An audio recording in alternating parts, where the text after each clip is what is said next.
Long What time, up? no talk. What's that? I said long time, no talk. Oh yeah, dude, it's been at least like 35 seconds. It was a peaceful 35 seconds.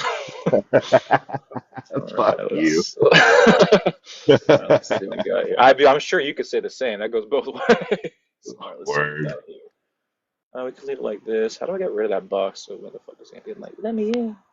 I gotta I say don't know. no. How's the audio with the headphone? You sound good. Yeah, you're coming in clear. Connection sounds good. So you sound good. Hell All right. yeah. All right, so as people get in here, game plan tonight is I think two topics we kind of have. What's up, Lone Wolf? How you doing, man? I think the game plan tonight is a brief kind of intro into direct action. So I know Joe and I felt like over the first 2 weeks, as we're kind of finding our footing, we were a little bit too at people, not even necessarily at people, maybe just not the total vibe we want going forward. And so we're going to be a little bit more, I think, constructive tonight was our kind of our hope. We'll see what happens to us. Yeah. Um, we can't help ourselves sometimes. But the game plan is to kind of intro direct action. I think it's a term that people, what's up, Hammy? What's up, Mama Bear? Thanks for the likes. Yeah, guys, likes do help. Share it out to people. That really helps too, right? We're not Elon Musk, right? We're not Jeff Bezos. We don't have the capital to fucking buy ads and all that shit. So your guys' word of mouth is how we do this. The game plan is to kind of intro direct action because I think next week we want to talk a little bit more about the history of direct action, a little more in depth, and that's such a broad topic, right? So we want to make sure we can kind of do our homework and because there's a selection process there, and we don't want to be there's a selection bias kind of there too, like what do you highlight and stuff. So next week's kind of talk about a little more about the history of direct action and what that's really looked like in an applied sense. Tonight we're going to intro the topic, just with some kind of brief definitions you can find, kind of go over maybe some of the impediments in an individual and collective sense, and then probably briefly touch on the concept of supporting our troops if Joe's game. I know it could be a heavy topic. And then we'll see where it goes from there, right? Based on comments and stuff like that. But before we Word. go, Joe, anything you want to kind of toss out there? No, that sums it up pretty good. You know what I mean? I'm down to talk about the concept of supporting the troops and the military industrial complex as a whole, especially being that it's Memorial Day weekend. Um, so yeah, no, I dig that. I'm down with it. Cool. So then let's just kind of get into it, man. So for starters, one thing that I found really interesting, and I know this was when Shy and I were kind of looking back up stuff, and then I know we were talking about last night. I was really interested in what I thought was just kind of shitty information about what direct action is when you just look up a quick search, like what is direct action. I wasn't really impressed with some of the sources or some of the definitions, including like I think a lot of people use Wikipedia as like a go-to source, at least a starting place, hopefully, right? Not like a go-to. And I just wasn't really impressed with what it laid out for people, and I didn't think it really like kind of captured the intent and the importance of direct action. Because I do think like if we're living in a time where people are talking about how like we got to be anti-fascist, which 100%, I do feel like the conversation about direct action is kind of vital. Because I do think that's probably our best mechanism to combat a lot of these systems and to really promote anti-fascism and to promote like community. And I think that in our society, man, we talked about this, where people are so individualistic, community is a difficult conversation because we've almost been like trained not to know how to build community. Because the more you build community, in my opinion, the less of a consumer and the less of an individual you're going to be, and the less you can kind of promote what the U.S. empire is trying to do. So that's kind of my hope, and I think our hope when talking about direct action is more of an intro to kind of help people kind of. It's not some scary term. There's so many different forms it takes, and let's kind of talk about it. Word.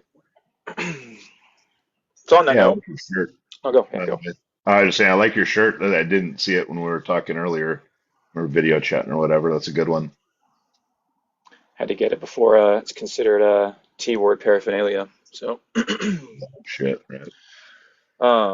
I'll talk about that too. I'll briefly address the Aaron Parnas thing too, because I think that goes into a lot of media literacy. That conversation. I know some people think it's just like pure old hating, but it's actually deeper than that for me. But anyways, back to direct action. Also, thanks Carnage. I saw you sharing out those lives. I appreciate that. And how are you? So there's a couple definitions I'm going to start with. The first one, and by the way, if you want to reference this, you can check out the Substack. Links in my bio. I kind of wrote this all down. We all wrote it down together, and it's on the Substack right now, so you can take a look at that if you're kind of more of a visual person. I know it can be kind of tough when it's just like audio. So I'm pulling a lot of this from that Substack page. But basically, the first couple definitions were from Oxford and from Cambridge. The Oxford definition goes like this. Oh, there goes my computer. Oh, There it is. All right. The use of strikes, violence, or protests as a way of trying to get what you want instead of talking. And that's from the Cambridge, pardon me, not Oxford. So again, the use of strikes, violence, or protests as a way of trying to get what you want instead of talking. And when you hear that, what are your thoughts? it's, my thoughts on that as far as the definition, or what are my thoughts on what they're trying to make people think? Probably both, I would say. The both, like, so I think the definition is asinine, and I think that the way that that is defined right there is it's off-putting to people, because it's really kind of an extremist definition, I would say, right? It's making, I don't know, it's hard for me to explain, right? But I feel like it's off-putting in a way that it makes people think that they're going to get in trouble for involving themselves in any sort of direct action. And obviously, a lot of people, they don't want to get in trouble. Some of us don't care so much. A lot of people do, and you can't fault them for that. You know what I mean? So I think when you have definitions like that, or like the second one that we found there, it is it makes people not want to participate. 100%. I think you hit it. Because I think the Cambridge one's a lot worse than the Oxford one. The Oxford one is the use of strikes, demonstrations, and other public forms of protest rather than negotiation to achieve one's demands. And even that I don't love. The first one, right, the use of strikes, violence, or protest, right, instead of talking. To your point, I think that feeds into the really negative connotation around revolutionary action, right? I think a lot of people hear the word revolution and there's like this idea of like I always say pitchforks and Molotov cocktails, right? And like that's an extreme end of action, and I don't think anyone would deny that happens sometimes, and there's a form of violence attached to revolution sometimes. But revolutionary action, especially like in the USA today, does not have to look illegal. It does not have to look violent. It doesn't have to look like the kind of most extreme visions we have of it in our head. And so I think to your point, that Cambridge definition really feeds into the negative connotation, the negative perception around revolution and around like just community work, because it doesn't even talk about what that really looks like, which we'll start to get into. No, and so I I'd also like think it's to important. Oh, go, yeah, go. I'd like to point out too, both of those definitions. And it says instead of talking or instead of negotiating, like things already haven't been talked about or tried to have been negotiated. You're at a point now where, I mean, talking has been going on for years, negotiating has been going on for years, and it's getting us nowhere. We are, regressing. So that, to me, it's a downplay of basically people aren't getting what they're not getting what they want without action, so they're just going to go throw a fit. That's kind of how I see those definitions describing direct action. When in reality, I mean, it's kind of a last ditch effort in the examples that they give of, now you're gonna listen to us, you know what I mean, because they haven't been for my entire life.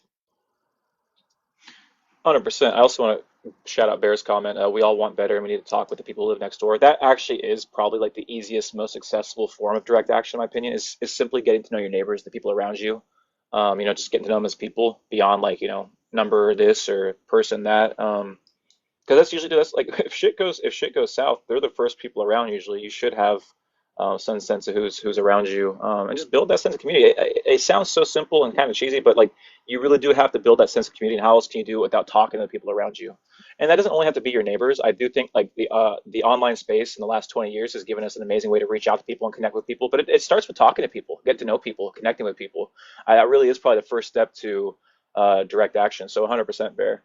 To your point, Joe, I think that again, going back to those really limited definitions, I think it's why it's important to recognize that while dictionaries are an amazing tool, right, to understand language, I don't think dictionaries are the go-to spot for terms when we're talking about sociology, philosophy, political movements, or political terms, because you can strip them down sometimes in a way that you really lose the nuance of it. Like I think those definitions do, and I would say it's kind of intentional sometimes. Um, I would say it's absolutely intentional. there's a To reason why those dissuade pop up people from first. yeah, to dissuade people from wanting to actually partake in direct action. The governments don't want us to do that. You know, and I'm not just saying the government, I'm saying the governments being plural because this isn't a strictly United States issue. You know what I Hmm. mean? This is all across the world. And you hit something too on that word negotiation. Right now, like the system doesn't have, and the people within the system, they don't, first of all, like we don't have a seat at the table to negotiate. Our seat at the table is through voting oftentimes and who we put there. And most of the times that we're voting people in, they're not interested in our like representing us or their community. They're represented their corporate interests, right? And their pockets and their donor interests and things like that. So if you can't even get a seat at the table, what do you have to do to get them to return to negotiation mode? That's often looked like direct action and shaking the system in some form. And again, shaking the system doesn't have to be violent. It just has to be, hey, look, we don't even fucking need you guys. We can do this, this, or this, right? Which we'll go into a lot more of that next week in terms of more specific examples. Yeah. But then if we were to move on to maybe some better definitions, because I've kind of defined it ourselves, but like if you go to, for example, the Anarchist Library, they define it as political action aimed at achieving a specific goal or objective, which is carried out directly by an individual or a group of people without appealing to a higher authority for legitimacy. And I think that's maybe a little bit better, but still kind of vague to a lot of people. I would also go back to Wikipedia, which says a term for economic and political behavior in which participants use agency, for example, economic or physical power, to achieve their goals. The aim of direct action is to either obstruct a certain practice, such as government laws or action, or to solve perceived problems, such as social inequities or social inequality. I think we're starting to get kind of more to what it is. That can still be kind of vague to people, but I think we've gone beyond this like extreme limited definition that's supposed to probably evoke some negative connotation to maybe now more accurate but kind of vague and abstract. Like, what does that look like? I think is oftentimes people's question. I think that's what we were trying to do is try to kind of start to really define that in a more applied way for people so they can really figure out what this is, look at their life, and kind of go from there. But when you hear those definitions, and I can reread those again. I know I just threw a lot. What do you kind of think? Thanks I for think asking. So, I think it gets away from the idea that people involved in direct action are petulant children that are throwing a fit because they're not getting their way. You know what I mean? It gives more of a breakdown of it.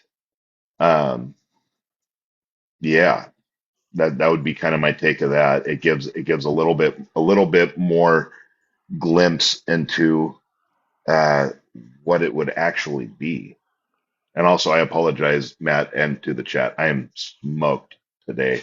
I kicked my own ass, so I'm not very lively and energetic. yeah, you got a good old workout in. I don't understandable, man. No, you're good, bro. Um, Luckily, I almost always have enough energy for all of us. On those days I Word. don't, you bring it. Um, so I think moving past that, because I think like those are good starting places for a definition. But I think like, what does that really mean? And so I just said, if you ask me what direct action is, and this is what I wrote in the Substack, it's if you ask me, direct action is taking accountability. It's the acknowledgement that we can and should attempt to make an impact. It's the refusal to pawn the work off onto someone else or find reasons to rationalize inaction. It's the rejection of apathy, and it's the acceptance of our role and collective responsibility in action. It's placing our own brick down in tandem with our community instead of waiting and hoping for someone else to pave the road. And that's kind of like my like colorful way of putting it. And then if you want a real working definition, I'd say that direct action is any collective or individual action taken to achieve a political or social goal without appealing to government authority, right? So like we're taking action ourselves as a community, and we're not waiting for state, local or the federal government to come and fix the problem or tell us this is okay. We recognize this is an issue. We want to do something about it. So we talk to the people we know. We try to pool our resources, we use our time, our passion, our energy, and we get involved and we go and we do some shit without waiting for permission, without waiting for someone to go do something. Um, and I think that requires a level of accountability. And in this world where I think we are really trained to kind of think like, oh, the government's going to do it for us, or like they're going to do it for us, or like, why can't we vote this person to do it for us? And this is not like to be anti-voting or anything, but I think it's just recognizing that a lot of our representatives are failing us right now. And I think that if we wait for the system to come and save us, one, I don't think the system is going to do that. At least that's not the trajectory now. And two, maybe that's not what the system was ever meant to really do, right? Maybe that depends on how you view the system, how you define it, and what it's trying to facilitate in terms of oppression, in terms of outcomes. So I would say then that direct action is something, right, that is any collective or individual action taken to achieve a political goal, a social goal without appealing to government authority or going through institutional channels. It includes a spectrum of tactics from nonviolent resistance like strikes, boycotts, sit-ins, mutual aid to like the more confrontational or disruptive methods like blockade, sabotage, property destruction. And we're not going to ever talk about that shit. Like this is one thing I'll say right now. Given the current climate, I think that if people are promoting like violent behavior or illegal behavior in unsecure channels, don't trust them. That, for whatever reason, there could be a lot of reasons behind that, 100%. but don't trust them. I think you could speak to that better than I could. So I, it's like, I agree with you 100% on that. We're at a time right now where I know that like the term Fed gets thrown around a lot, uh, but I can't really think of a better way to say it, right? There are Feds that are infiltrating leftist spaces with the aim of taking people down. You know what I mean? And that's it's not some wild conspiracy theory. I mean, this shit happens all the time. Um,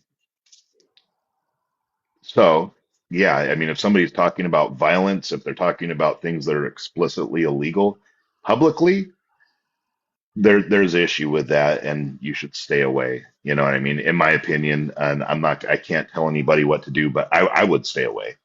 You know what I mean? Because that's not a good actor in my view, in my experience in the world. Um, there are times when those things can be talked about, but it definitely ain't on TikTok lives.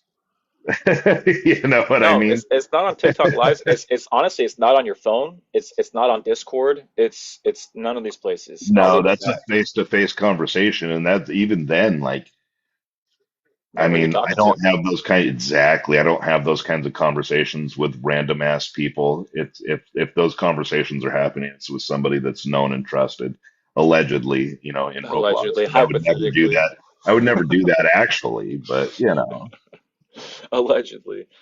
yeah, Um, So I think I'll kind of pause there and just check with the chat if you guys feel like those are kind of like some decent definitions where we kind of got to. I would also throw the key characteristics, right? It bypasses bureaucracy and legal systems like we talked about. Direct action is going to confront power directly, often in public. It's rooted in agency, urgency, necessity, right? Us taking responsibility, recognizing the climate, recognize that we don't have time to wait for the system. Even if the system is well intended, it moves too slow for a lot of the problems that people are facing right now, day to day. And so we got to get our hands a little bit dirty, man, you know? And historically, it's used by labor unions, civil rights movements, and anti-colonial struggles and anti-fascists, right?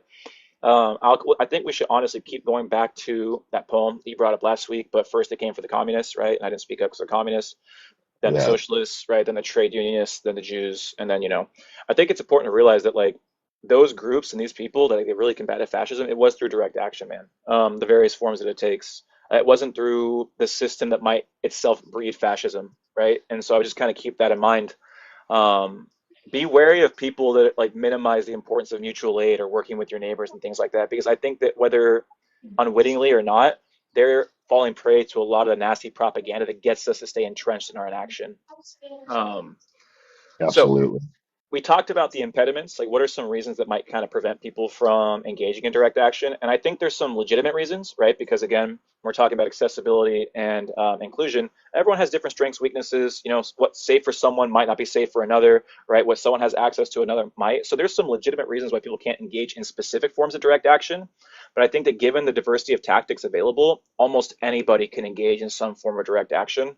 So we'll kind of talk about, I think we'll start with the individual. Do you want to go to collective impediments? Or do you not care? Um, I think yeah. Let's start with the. I think let's start with the collective, right? Because that's something that we can talk about the individual afterwards. But I think as the collective, we can see why as a group, like or as I can't speak tonight, man. But as a group, things You're that would good, man. deter people from being involved. You know what I mean? Yeah, let's start. Well, because and maybe that works too, because we live in we do live in a society that's like prides itself on individualism. So why not start with the individual? We'll tap into the perspective that we're rejecting. So in terms of individual impediments, I would say the first two to me are kind of more like I'd say are legit. These are fair things that might get in the way.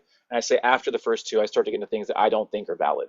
Obviously, the first one is disability. There's a lot of reasons why people can't engage in certain spaces, and that I totally understand. And I'd say from there, that's kind of where it gets to, like I say on Are we the doing Substack, are we doing individual or are we doing collective right now? individual. Okay. Yeah, my bad. Did you want to do collective first? No, I that's missed. fine. We can do individual. Let's do it. We're all Did I good. flip it? Go for it. No, yeah, no, we're good. Yeah, but we're good. We already See, started individualistic. you gave it to me, bro.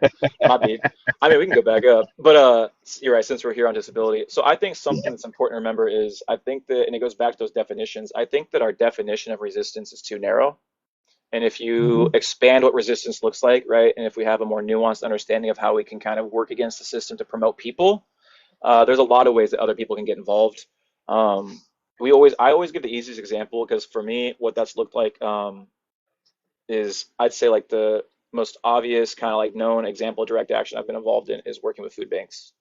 And I think that okay, maybe you have a disability that prevents you from working on the ground, and like packing bags up or cleaning up the facility or handing food out.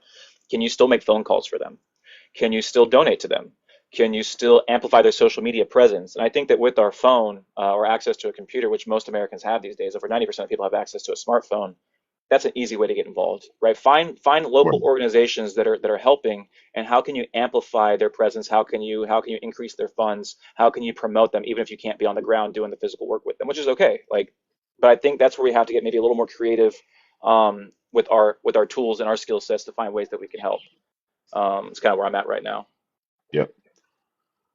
Any Even pushback? if it's no, not at all, not at all. Like I said, phones, phone banking, making calls. Even, I mean, send it home and stuff in envelopes uh, to be sent out for mailers. You know. Yeah, all the different ways that people access information. Can you help get the word out to people? Yeah. Um, Pretty one of much those. like. Sorry, I No, was you're gonna good. say pretty much like I understand that people have different disabilities that prevent them from doing things. Uh, that being said, I think that if you are if you are able to be on TikTok lives and commenting and doing all those sorts of things, like there's a place for you to be able to do something. You know what I mean? Whatever it may be. And yeah, I'll stop there. Go ahead, Matt. Well, no, you kind of hit it, man, because I think that the two easiest ways to get involved, there's three really easy ways. One, talking to people, man. Talking to people is a form of direct action in a world where we're so isolated and alienated. It really is at this point in time when you look at the situation. Number two, and that could take various forms, right? Connecting with human beings. Number two, I Yeah, would say, is education, amplifying, helping people deconstruct the systems that might be impediments to the way forward. That's probably a form of direct action, right? Can you help educate? Can you help direct people towards paths? Like this, in my opinion, this live is a form of direct action in a way, right? The people who are engaging in the comments and sharing, like we're engaged in it right now. We're trying to educate each other. We're trying to talk to each other. We're trying to connect. We're trying to find ways to move forward, right? As long as we go and we try to apply these things, right? Because you can't just stay in the conversation, right? You got to go and apply it. And then again, absolutely. It's yeah, go for it. breaking away from, I mean, just breaking away from that idea of rugged individualism, right? And doing something bigger than just yourself. We're doing something for something bigger than just yourself. That's kind of the whole point. You know what I mean? And that is it comes in all forms. It doesn't have to be physical on the street. It doesn't have to be just intellectual. It doesn't have to be just making phone calls. It can literally be anything that's putting somebody else above the needs of just yourself. You know what I mean? Like obviously you want to make sure that your needs are met, but you know, it's like I said, just keep breaking out of that rugged individualism. Man, I am really bad tonight. Nah, you're good, bro. Don't stress it, man. You're chilling, dude. You're too hard on yourself sometimes, man. Way too hard on My yourself brain is my sometimes. brain is like all over the place, man. It's wild right now up there. Calamity, I do want to call out that comment right there. Direct action, consume less, buy local, thrift, barter, change banking to credit union if possible. I think that Shai wrote a really good piece on her Substack that gives an example of how we could be more ethical consumers. Go check that out, guys. She does a really good breakdown of a kind of the cost comparison. And yeah, I'll leave it at that. Go check it out. It's also the link to her Substack's also that specific Substack's embedded in that Substack that I wrote with all this. So check that out. She has a lot of good writing in terms of her focus and niche is poverty in America. I would say I don't want to put words in her mouth, but since I've known her, there's a hardcore focus on poverty in America because there are so many people that are impoverished. But the next one's time, man. People don't feel like they have time, right? And that's by design. Most Americans are living paycheck to paycheck, right? They're working multiple jobs, side hustles to try to pay their bills, feed their families. And by the time your day's done, you're fucking tired. Understandably so. I think the system is meant to grind us down and wear us down. And so to me, while it's an understandable thing, it does become a point of prioritization at some point. And it's like, okay, like I totally get it, but I think it's to your point, breaking out of that individualistic mindset. It's not just trying to fucking provide for myself. What can I do? Even a little thing once a week to try and help others. It doesn't have to be every single day. It doesn't have to be, it just, can you find 15 minutes out of a week to help another group, another person, and start there? And what I've found is that shit's actually really rejuvenating for my soul. When I'm out and about with other people and doing good things, yeah, dude, there's a aspect of it that's physically and mentally exhausting at times, but there's also like this indescribable feeling you have when you're working with like fellow activists or fellow freedom fighters or fellow human rights activists that really just give a fuck about other people. Because I think they're really starved for that shit in our society here in the USA. And when you find yourself amongst people like that, you get this like energy and momentum where you do feel like almost anything's possible. Um, and I think that's important, man. So I think that you'd be surprised how much energy you can gain just by working with people. And then you meet more people and you realize you don't have to do it all by yourself. We're all sharing the load bit by bit. Joe, you kind of said, what was the line from you liked from the teacher yesterday? It's a lot when we all do a little, and I mean that's legit. It's if we all pitch in a little bit, it adds up to a big thing. That's why any form of action, no matter how small, how insignificant you may view it, if we're all doing it, it all adds up. You know what I mean? We have sounds pretty cliche, but we have to be the change that we want to see. You know what I mean? We have to lead by example and set ourselves up for the world that we want to see. Um, yeah. When you hit it, man, I think I'm going to skip one and go to the next one. I think there's a fear of isolation and there's a learned helplessness in our society, right? Going back to, we think that we can pawn the problem off on representatives or this institution or that group there. And it's like, nah, dude, like we are, like people are all of these things. People are the system, people are the institutions, people are the organizations. Like, and without people like getting involved, they don't move. And so like you are people, we are people. Like we have to get involved, and there is a fear of isolation. I think like when you stand up and talk about things and you put yourself out there, there's a fear of isolation, right? You don't want to make things murky with your friends, you don't want the tension with your family, you don't want to risk losing your job and things like that. And I think that with the workplace there's a way to navigate that in a safe way for many of us. I know it depends on the context of the job, obviously. But with your family and friends, I will say like fuck them. Do it. You know what I'm saying? It's bigger than that in my opinion. That's one where I don't really think there's much of an excuse. I get the fear, but you got to, what's more important, the fear of people who aren't moving in terms of human rights, or the fear of the system coming down because we're not promoting human rights? And I think the fear of the system collapsing around people and harming people to me is bigger than my fear of pissing off one or two people. We do live in a time where it's easier than ever to meet others, to find like value people. Obviously there should be a level of discernment. You got to be careful who you're talking to, because like we were talking about last night, a lot of motherfuckers, especially on social media, can wear a mask and play some kind of game, and present themselves as something they're not. But we do live in a time where I think that it's easier than ever to break free from toxic or just stagnant circles and find like-minded individuals who really give a fuck about others. Um, it's kind of where my Yeah. mind's at with that. Yeah. Nicole and I had this conversation the other day because of some things that are going on with between her and one of her friends. But one of the stories that I had brought up to that was my sister and myself. I haven't talked to my sister in years. It's been years, um, and it's not easy. It hurts. I mean, I loved my sister. We were really really close at one point in our lives, but ultimately she showed her hand and was kind of, I don't know. I don't know if it was always there or what, but I saw her radicalized essentially in the wrong fucking way. And it's not fucking easy, you know what I mean?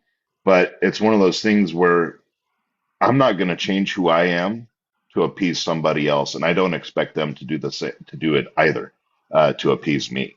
You know what I mean? So at that point, we're at an impasse. I feel strongly enough about my convictions, um, that at that point, when you're directly against everything that I stand for and that I believe, like we got nothing to talk about anymore. You know what I mean? And it sucks. Like she's reached out and I'm not having it, you know what I mean? Because I'm not gonna make space for her bullshit, even if she's not trying to talk to me about that kind of stuff, because at the end of the day, in my mind, that shows her that, well, it's not really that big of a deal. See, you came back, and I'm not willing to sacrifice my morals and my convictions, um, for my own comfortability or for my own wants or needs, you know. And I can't say needs. I mean, I guess I can say needs, right? Because that's part of the whole entire collective is wanting to be surrounded with people that you love and care for. So that I'd say that is a need. Um, but I refuse to do it with people who stand blatantly against everything that I stand for. And it is tough, you know what I mean? And it it's murky, but those conversations need to happen. And sometimes, I mean, family ain't just blood, you know what I mean? I've built a family around myself with people that are you know, good-willed and would bend over backwards if I needed them to. And yeah, I don't know. It sucks, but sometimes that needs to happen. No, 100%. I do. And so before we move on to also, I think the last two, because I think ties into that is comfort, convenience. I think ties into what we're talking about right now, because we do live in a society, consumer culture is meant to make things convenient, right? Easy for us. I think a lot of people want like an easy way to get involved. And there are easy ways to get involved, but it requires time. It requires a little bit of energy, right? It requires a little bit of creativity and want. And that's tough when we're trained so much to kind of aim towards comfort and convenience. But I do want to address a comment real quick from Uncommon, because nothing wrong with what he's saying. But you're talking a lot about communism, man. Dude, don't worry about labels, bro. Like to your point, like why don't you just like find like valued people? Like the Yeah. conversations about this label, that label. Why are you worried about it, bro? You're trying to prove some kind of point yourself, but you yourself are fixated on a label that we haven't used ourselves here. We mentioned communist one time in terms of a poem, just meant to highlight how certain groups get marginalized and attacked within a political system. No one's talking about communism, bro. So you seem really fixated on a word that you don't like, and you might be part of the problem you're trying to point out right now. Drop the labels, brother, and just think about the things you're trying to talk about yourself, creating change. Don't fixate on the labels, because you're fixated on labels right now, and that's an impediment to moving forward. Um, Yeah, Again, so I, appreciate you I being just want here. to follow up on what you said. Like what Travis just said, we should just try harder, or we should just try to help our fellow humans. Yeah, and that's what we've been talking about. And if that's viewed as, you know, being a communist, then I mean, what's that really say about the parties that we have in charge right now? And I don't want to go down the whole entire political rabbit Yeah. hole, like and all that jazz. But I mean, just because that was brought up. Uh, we really haven't talked about any sort of political ideology. We've been talking about helping people at this point. Yeah, So, enough said. Also, I will say, yeah, just because I see some of the comments coming in. Remember, the rules are pretty clear. Any kind of slurs, first of all, any kind of slurs is a no-go. You're gonna get immediately blocked. You can be rude to me. I don't care, but you're not gonna be rude to people in the comment section. This is a safe space for people who want to learn, and we're trying to educate. And you can disagree, but that's got to be respectful. You can't come in here and spam people. You can't be abusive towards people in the comment section. That's gonna get you kicked out really quickly. Joe and I have thick skin. Keep it PG if you want to talk shit to us. That's fine. We don't care. But you can't be abusive towards people in the comment section. That's just going to be a no go for sure every day of the week. Um, we don't care about your engagement like that. The last thing too, I think I want to hit at within this conversation of individual impediments. I think this is one that I think really hits home for you too, Joe. I know it's something that frustrates you. Is the over theorization or the over intellectualization, right? That's where I like to. I've kind of coined the philosophy that action is cowardice because I think it's, dude. We've talked about this. You can fucking read a book. You can analyze. You can come up with the perfect game plan. But if you never actually apply that game plan, it's really easy to criticize. But the second you get moving, there's going to be problems and things that pop up that just don't work. And welcome to the real world all of a sudden. So I think a lot of people that are afraid of making mistakes or afraid of actually having accountability and having to own some shit, they stay in theory land forever and they never apply. And I think that's cowardly, honestly. well, absolutely. And it's just goofy to me, right? Because theory ultimately comes from lived experience. Um, So to negate the lived experience of people today, right now, and go off of the lived experience of people from, 50 years, 60, 70, 80, 100 years ago, it makes no sense. The world has changed while we still have a lot of the same problems that we've had all along. There's always something new happening. I mean, the world changes every second. There's some new batch of nonsense happening. Um, so I think, yeah, breaking away from that over over theorization and actually, maybe looking at things that are currently happening and how people have dealt with them, or issues that people are facing right now is definitely a good way to go, instead of going, well, that doesn't line up with what this book from 1894 says. Also, what's up, Austin? It's cowardly, but ultimately we're still stuck in capitalism. I don't really see that but as applicable to what we're saying. You can be stuck in a system and still work in ways against the system without just sitting still and just like, dude, I could sit and deconstruct capitalism forever. But the other problem is, like, I do think that here's the problem. People will deconstruct capitalism, but have you deconstructed your individualism? Have you deconstructed the apathy that comes within capitalism, within individualism, that comes within this fake secularism, that comes within neoliberal mentalities? Um, I would say no, man, because there's a lot of people that say, oh, well, what can we do? The system's too entrenched. The system's too powerful. That's why it's not just one person taking responsibility for all these things. It requires us connecting with other people and utilizing our collective power, our collective action. Dude, there's let's say 200 million adults. Let's just say 200 million adults in this country, right? 340 million people total. Let's go 200 million adults. If we all just gave $1 a day to something, bro, I mean, It was $1 a week. yeah, You know what I mean? that's It four. adds up to be a Sorry, cut lot. you Or off there, Joe. To your point, 4 times in a month. Then 4 times in a month, we could funnel hundreds of millions of dollars towards one entity if we wanted to. almost $1 billion, yeah, So for it's four right there in bucks a front of month. us, You dude. know? They know this too. It's right the fuck there in front of us. But we have been so trained and so indoctrinated against the idea of our own power as a group of people that we just it's that learned helplessness. And I don't know that's what you're saying there, Austin. Right? It's just one comment. I'm not trying to like go at you, bro. But I don't really like that. But to be honest, Yeah. At the end of the day, like the power is ours. You know what I mean? We've been ultimately tricked into thinking that these corporations, these billionaires have all the power, but we have something that is more valuable than their dollars. And I mean, it's our labor, right? Because they're not billionaires without us making them that billions of dollars. And while I agree that, yeah, we still live in capitalism, we can utilize capitalism for our own benefit. In, like you were saying, micro donations where we can make it add up to a lot to put towards a cause. You know what I mean? Um, shout out Shy. yeah, yeah, well, absolutely. Shai is the first person that I've ever really.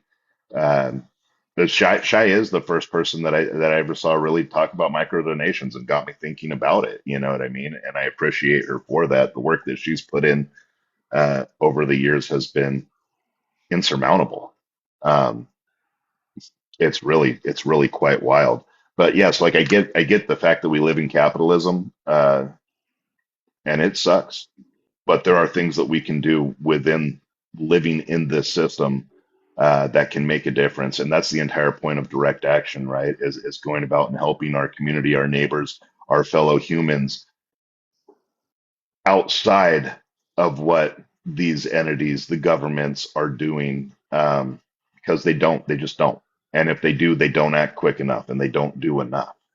So that's us being able to step in and saying, you know what? We don't need you for this. We got it. Get fucked.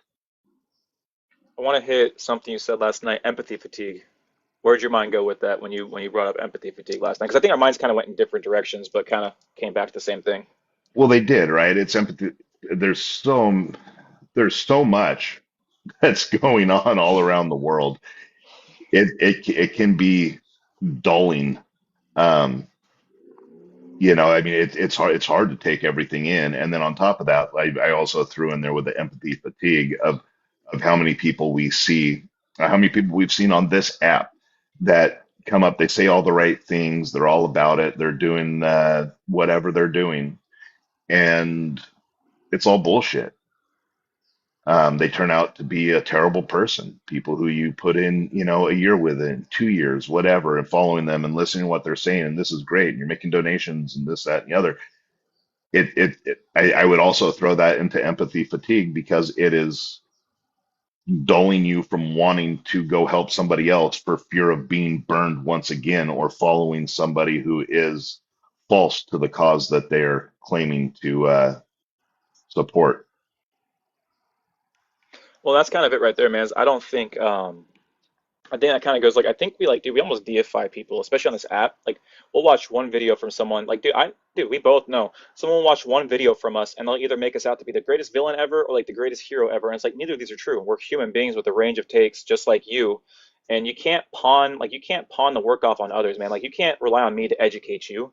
You can't rely on like Joe to like always like protect you or educate you. And this is the whole point. Like we all have to find our ways to get involved and take a little bit of accountability for our role within the collective and find what we can do to contribute. And then don't be afraid to ask for help where you can. That's where we do have to have again a diversity of tactics. We all have a wide range of strengths and weaknesses, and that's why you need a group, right? Think of it as like a team, man. We got to learn how to play team in an economic, social, and political sense. And this society trains us not to do that. And that, we can see that with people like Elon Musk, right, and their commentary on empathy and things like that. And so when I hear empathy fatigue, I think there's this really, dude, it's tough, man. If empathy is something we all got to utilize to kind of connect with each other and help each other, and a lot of people are very individualistic and they don't employ empathy, those of us that have it and try to live by it, we are carrying a greater burden of empathy, no doubt about it. And that shit is tiresome, no doubt about it. I think it's okay to acknowledge that. Glitter bomb, we'll get to you. Don't worry, cutie pie. We're going to talk about Memorial Day and the troops. Hang around for a second, but Sure will. um, but that burden of empathy, it's a real thing, man. And it's, I know it can seem like a curse of some sorts, but like always remember, man, like I would much rather give a fuck about people and be tired in the society we live in and try to work towards something better than not give a fuck. That's a terrible existence. They sell you on this shallow material existence that at the end of your days, man, you're not going to think, oh man, I'm glad I had like this material thing, or man, I'm glad I worked those hours.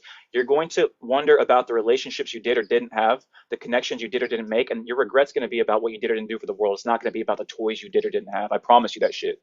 Go talk to people who are nearing the end of their time. Go talk to people who are at that stage of their life, and they will tell you themselves, man, they don't give a fuck about the toys they bought, bro. They do not care, right? Yeah. So um, we could talk about the collective stuff too. I just want to go through it real quick because I do actually want to get to that conversation about the troops. Um, Okay. but the collective impediments would be again fear of repression, right? So fear of job loss, police surveillance, jail, things of that nature. The myth of legitimacy through institutions and systems, this idea that voting will save us, wait for the courts, less petition. While all these things can be impactful and important, the idea that the tools of the system alone can protect us from the system or even combat the worst aspects of the system is naive. Systems that cause harm rarely are the systems that will solve the harm, right? Indoctrination teaches obedience as a virtue. This fragmentation, if Calamity, you're still here, right? Calamity kind of mentioned this, I think, fragmentation, identity politics, like can lead to purity tests, lack of solidarity, infighting, right? Divide and conquer is the oldest tactic in the book, right? Weaponizing difference to neutralize collective strength. The co-option and co-modification of resistance, right? Woke brands, corporate adoption, performative allyship, social media clout chasing marked as activism, right? Masked as activism, pardon me, right? Capitalism sells revolution as identity, not responsibility, and that defangs its urgency. And then I think a lack of political education and an understanding of historical progress and change. Many people don't know their rights, the history of resistance in the United States of America, how that's expanded our rights. This ignorance is manufactured, and a misinformed public becomes a manageable one. So again, this is on the Substack. If you want to take a look at this, read it for yourself. Uh, Links in the bio. Give it a look if you're more of a visual person than auditory. I know we all kind of take in information differently, but we do have this all written down. And the game plan is to expand on this next week into a more applied sense, looking at what direct action has been historically, right? What are more examples of what we can do right now? Maybe I think Joe and I will maybe look at, like, I'm going to look at Sacramento, right? And kind of look at some things I've already been doing with some people and kind of like look at what people are doing here that we might be able to get ourselves involved in. We'll have some answers for you next week in a more applied sense, although I think we kind of hit on it a little bit in a really simple way today. Anything you Word. want to hit there before we move on to the last topic? No, it's good, but well, yeah. So I would implore everybody to go find a form of direct action that you can engage in. You know what I mean? And then let us know. Uh, we come back next week and let us know what you're doing. Let's not as like a contest or anything like that, but just let's talk about it, and that gives other people ideas maybe they didn't think about. Um, I love it. Yeah, Cool. So, a little bit of a TikTok controversy. God bless this app. Joe and I already talked about it. Joe, do you want to give people a little bit about your background, maybe just so like they understand like who is who in this conversation? Obviously, I don't have any military experience. I've never been part of the military. I don't claim to in any sort of way. I don't cosplay as like a military guy. I don't support our military. sure. That was the stance, Joe. Go. Yeah. I get what your stance was, and we talked about it, you know what I mean? But for those of you who don't know me in here, I'm guessing that most probably do. But my name is Joe. I was an infantry fire team leader in the United States Army. I spent more time deployed than I'd really care to talk about. I'm 100% service, 100% service connected disabled through the Department of Veterans Affairs for zigging when I should have zagged. I was injured in combat during deployment. Um, Yeah, man. And, since then, I have been dealing with the VA system, with the government, and exactly how they treat veterans. And one thing that's always wild to me that we talked about a little bit last night with the whole entire being, a leftist and a veteran, it's pretty wild because you get it from other people who are on the left that are telling you to do ridiculous things to yourself because you're part of the problem. And then you also get it from people on the right because you're not a real vet. The real veterans wouldn't be like that. You know what I mean? It's pretty wild. But at the end of the day, like I am who I am, unapologetically to any of you. That's for sure.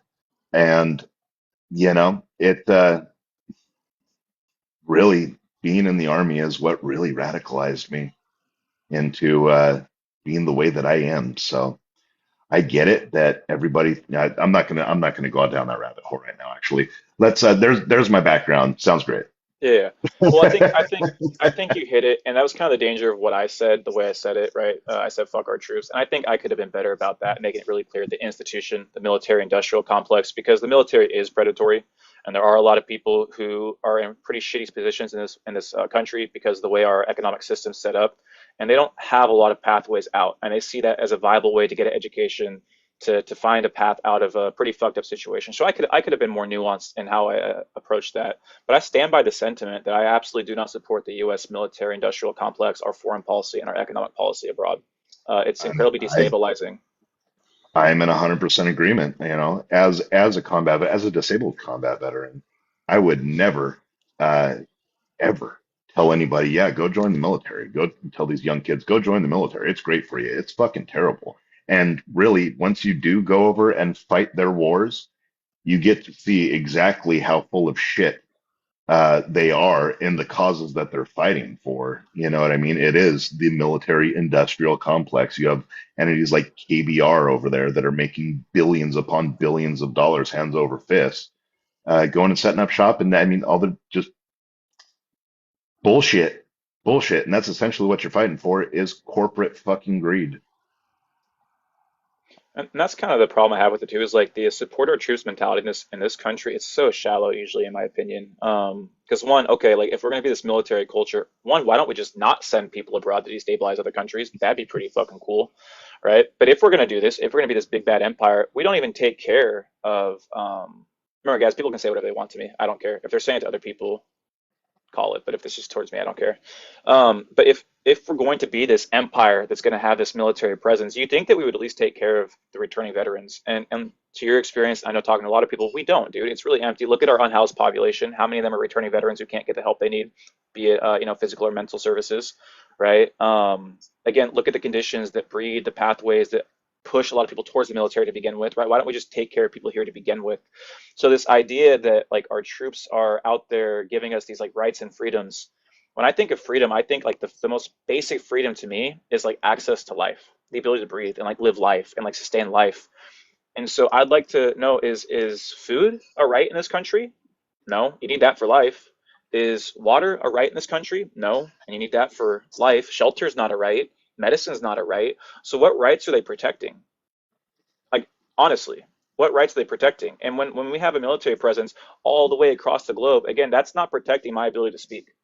It's literally not. These people are not a threat to us. We are a threat to them. Our corporations are a threat to them because we want to extract their resources. We want to exploit their labor. We want to destabilize their conditions so that we can benefit from that shit. So, in my opinion, I do think we have to recognize that a lot of people are preyed upon by the military, and I think we could support a lot of people who've been harmed by this country within the military and outside of the military. But we got to separate that from the institutions and recognize that people are not. That's the propaganda. That's the indoctrination that they're fighting for our freedoms, in my opinion. Yeah, absolutely. And I want to address Glitterbomb in the comments real quick, if you don't mind. No, go for it. So Glitterbomb, I think at this point, Matt, shit, damn it, hold on, there we go. Fucking fat thumbs. Um, I think at this point you're just looking for something to be upset about. Matt's pretty much explained his position and said I that wasn't the way that I should have put it as far as fuck the troops.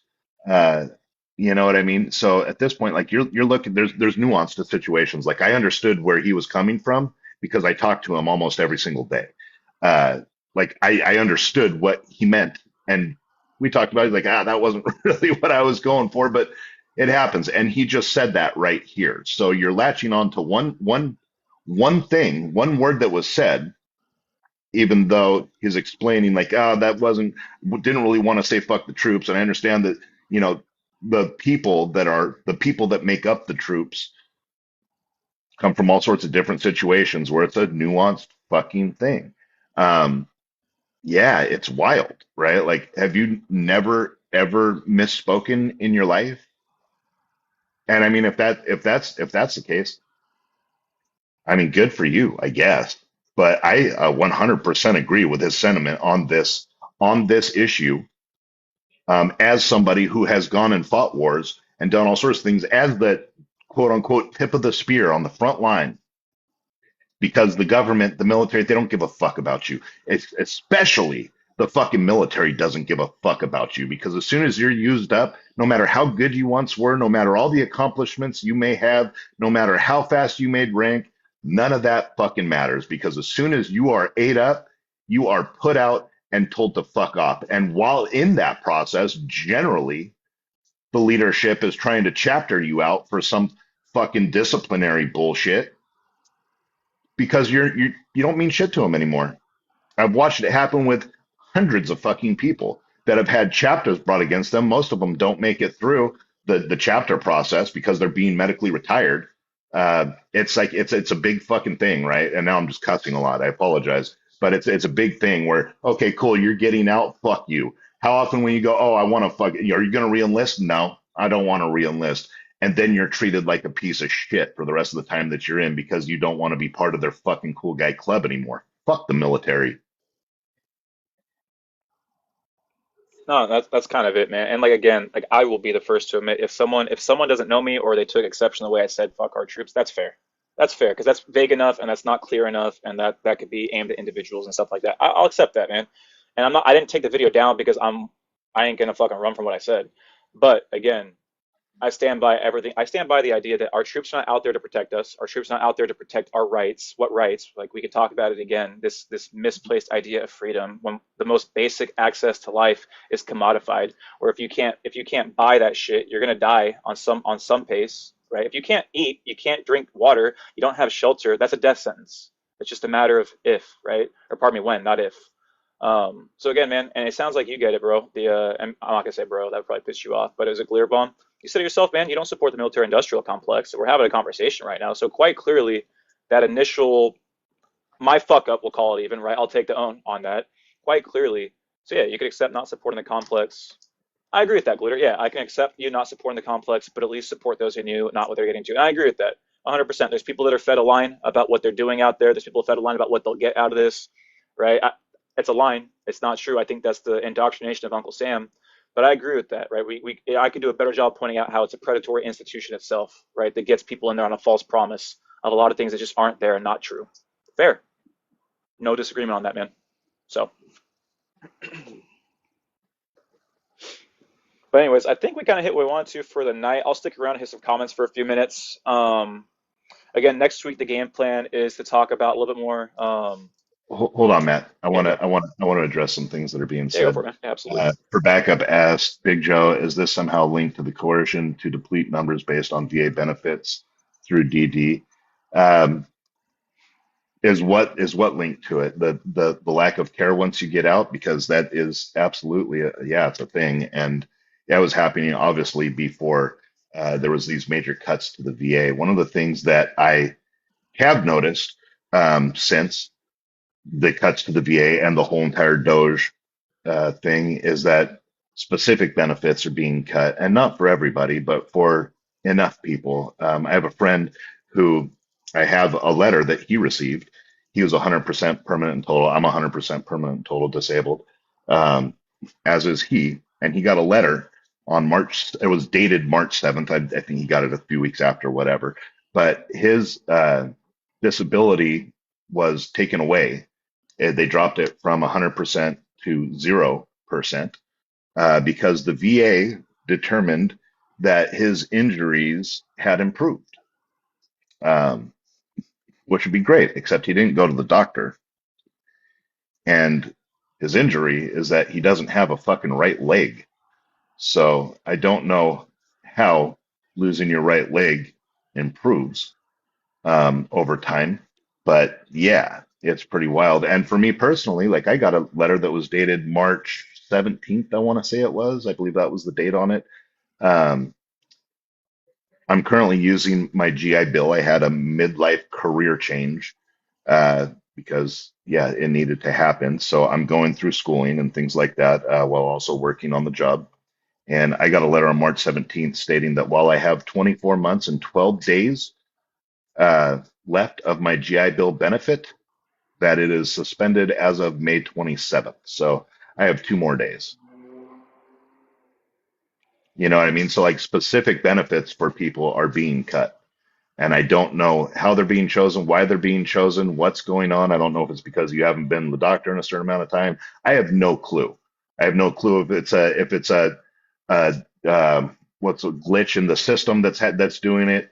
Whatever, it doesn't matter because it's happening. You know what I mean? And it's I don't know. It's wild as far as care goes. Like going back, veterans care as of before all these cuts were proposed and started happening, um, was currently the best that it has ever been. You know what I mean? In January, whatever, December, it was the best that it has ever been, and it still wasn't that great. Uh, but yeah, coming home and being told, oh, you're gonna get these benefits, you're gonna be taken care of, and then not is really a fucking slap in the face. And No, that is a direct thing where he veteran they does can tell know. me. He does know. He's literally giving you his exact lived experience. So, for example, sorry, Joe, but like people saying you don't know, you're giving it like direct experience. But they've Yeah, already fired 2,400 VA members, or sorry, VA staff. 80,000 more are supposed to get the chop. You're talking about 6,000 veterans have already been removed from federal office, federal jobs, pardon me. Up to 875 contracts have been canceled, including those providing life care saving services delivered by veteran-owned businesses themselves. Right, so that means disability claims are taking months longer to process. Mental health services are being slashed. Appointments are being postponed and canceled. Crisis line responses are backlogged.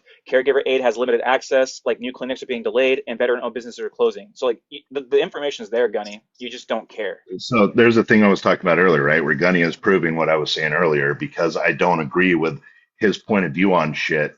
Obviously, I don't know. I'm not a real veteran. I'm not a this. I'm not a that. Right? It's kind of goofy. Uh, I said I don't know why the benefits are being cut, but they're being cut. And we're not talking about a political party here. We're talking about the fact that benefits that were promised to people who went and served the country are being taken away or not given in the first place. Who told me about these benefits, you asked? Well, it was kind of common fucking place that if you went in the military, you could use the GI Bill to go to school. If you got fucked up, you were going to have access to medical care, right? Like those are pretty common benefits. Or am I wrong on that, right? Cuz Gunny, I got shot with a Dragonop, and I took shrapnel all through the right side of my body. So I'd say that the military, not the military, sorry, the VA is probably uh, required to take care of me a little bit. Not to mention, I've had weird fucking growths from all the fucking lovely chemicals that are over there, right? When we're burning our shit and our trash and all of those things. I've Bro, had 2 times where I've had to go to the stop. doctor because, You and all right, he's yeah, why we is it did. why Sorry. no, not even you. No, you're allowed to say this. That you can say whatever you want, but why do you like why does he have to prove himself to you? Like that's the problem right here. You claim to support the troops, but all of a sudden the second he's telling his life experience that cuts against your political views, all of a sudden now it's fuck the troops. This is the problem I have with the support our troops Right? mentality. The people that claim to support the troops don't even actually give a fuck about the troops. It's a bullshit indoctrinated political line. You guys don't Yeah. actually give a fuck, dude. You do not give a fuck. It sure But is. oh, you It's get fucking mad wild. because And because thank of some you. fucking mean words on the internet. But he's got to prove some shit to your ass. And it wasn't to prove shit to him, right? It's just talking about what we were talking about with the lack of everything once you come home. Since you brought up, taking care of our troops, our veterans once they come home, they straight up don't. And I'm gonna stop talking to this fucking guy because then we're just kind of getting into the things that we say we're not gonna do, and that's debating with dipshits on the internet. So I'm Yep. done. Like you said, But I think yeah, if, like cool. glitter was like glitter. We had a disagreement, but he was. If you're gonna come in here and ask fair questions and shit, we'll have a convo with you guys. Like that's fair. Like I thought glitter was fairly respectful. Like he heard us out. Like maybe still disagrees. Fair, man. Like we can have a conversation. That's kind of, and Gloria, that's a good question. So how do we fix it? That's what we've been talking about, man. That was kind of the goal tonight, was to talk about direct action in a brief intro sense, right? Kind of define it for people, kind of show how a lot of definitions out there are meant to kind of be impediments to direct action, which is really just getting involved in your community, right? Not waiting for the government to save you, but connecting with people in your day to day, looking at, so like for me in Sacramento, two really easy things are the unhoused situation and food insecurities that come with that, right? So for me, that's getting involved with like a local organization, and whether it's donating my time, donating supplies, going on the ground and giving things out to people. It's just getting involved and trying to make a difference yourself with the issues we see in our community. It's a boring answer for a lot of people, but I don't think we should wait around waiting for two parties that don't really seem to give a fuck beyond their corporate donors to save us. I think that's going to come down to us, the people, giving a fuck about each other. And there's so many things that are done. No, yeah, I appreciate you hearing me out, man. So, like, it's all we could do, right? You know, one other thing that I just thought of that I want to comment real quick on the gunny thing and this whole entire veterans benefits thing and all that jazz is it's pretty wild to me to see people come in and one of the biggest bitches I've ever heard from veterans is how fucked up VA healthcare is, right? It's one of the biggest fucking complaints amongst the entire veteran community.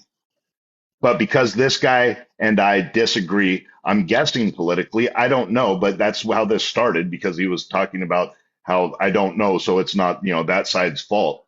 Uh, all of a sudden, the benefits are fucking wonderful and everybody's taken care of. Like, get fucked, man. I'm done with fucking people like that. Sorry. It irritates the fuck out of me. No, don't gotta be sorry, bro. Yeah. I'm just sorry about, man. That's the thing too, like, and that's why I kind of felt bad because when I first fired off that first video, like I told you, I wasn't even thinking about Memorial Day. I was like, fuck, that was bad timing. I just Yeah. was pissed off at my own thing. But that's kind of what it comes down to, man. Is it's empty talk a lot of the time. Like for a military culture, we don't value the people who do get preyed upon by the military. Point blank period. I Word. think it goes back to what you were saying, and we do get both sides of it. I think there's people in my camp of things politically that are really nasty to veterans. And look, man, I do think that some vets and the way they present themselves and the things they talk about and the things they take pride in, fair is fucking fair. But I think like a lot of people, like their time in the military, they've seen some shit, right, that's radicalized them or it's got them to kind of alter their views, right? They've seen kind of the reality of the situation in terms of how the system treats them, what they were really doing abroad, in terms of for corporations and things like that. And I don't think those are people we should be nasty towards, man. No.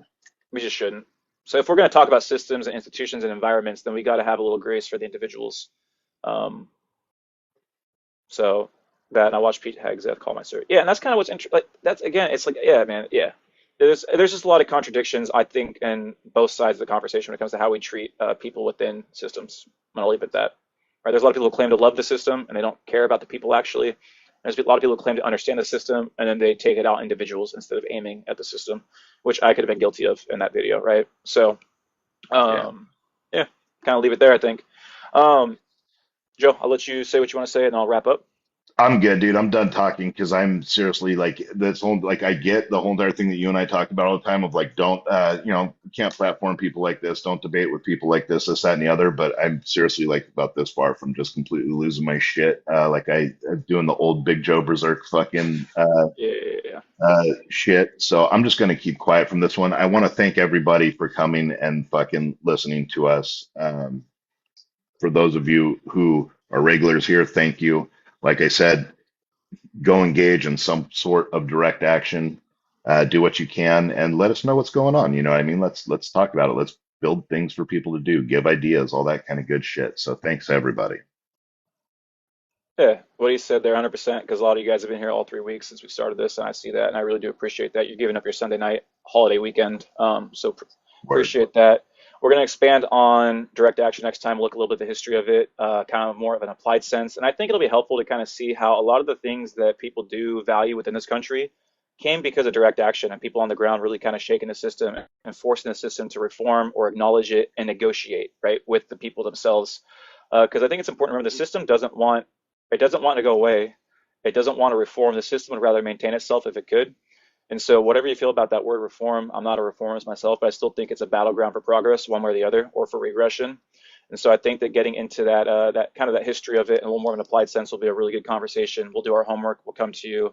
Hey, maybe you guys can do some of your own homework on direct action applied throughout history and bring some things to the table that we're going to miss, right? It's such a massive conversation. We couldn't get all of it. And a lot of it also depends on your perspective. Yeah, Joe. No, no, you're good. You're good. I had a thought. I wasn't going to interrupt you, but I was going to say No, a you're good. good resource for all of you who are watching. Look up the directactionmovement.com. Yo, that's at It's the a bottom of the phenomenal Substacks. resource that really goes into it. It goes into different types of direct action, whether it be violent, nonviolent, the history of it, all sorts of shit. It's a great resource to check out if you are so inclined to do so. So Backup asks, why does TikTok not keep lives as shares so people can see them after it's over? I actually download the lives and post them to the YouTube. So if you missed it or you want to share it, you felt like it was useful, go to the YouTube, share it with people. That's kind of how we bypass that. Is I can post them to the YouTube channel in the aftermath. Back to Joe's point though, I thought that site was really strong because one, it gives you its own definition of direct action. It's a direct action movement. Damn, they're out of Australia. One, I thought they define it really well. I think they give you a lot of resources to kind of look like what that looks like in terms of an applied sense. They give you a good rundown of things. And also, if you're not only about direct action, they also gave you ways to kind of implement direct action more within the system, even, right? And I think they really were about that diversity of tactics. So I'm not against working within the system. I just think we have to understand that that's only that thinking you can only work within the system is a really incomplete method, and that's going to probably lead to outcomes you don't want to see. So, long story short, appreciate you guys being here. If you want to share this live out to people, check out the YouTube channel. The link's in my bio. If you are more of a visual person, a lot of what we talked about is in the Substack. The links that he talked about is in that Substack at the very bottom towards DAM. That link's in my bio as well. We'll be here next week, same time, and free Palestine.